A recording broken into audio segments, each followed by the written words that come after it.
për ta dhe jam shumë i lumtur që sot mbështetja për ta është dyfishuar. Nuk janë pak, janë 11.000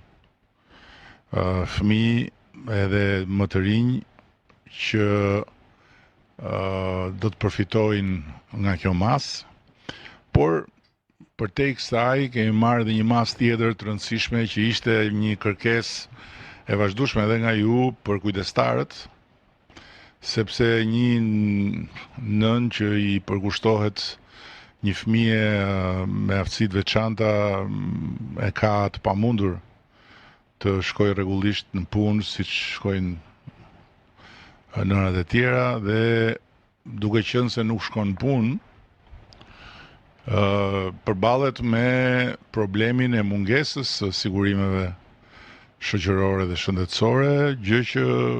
e cënojnë pastaj padrejtësisht edhe mundësinë për të marrë një pension të merituar nesër, apo për të pasur akses në sistemin shëndetësor ashtu si duhet.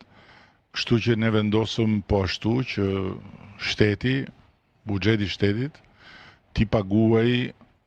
sigurimet shoqërore dhe shëndetësore për të gjitha nënat dhe për të gjithë kujdestarët, njësoj si ata të ishin në punë.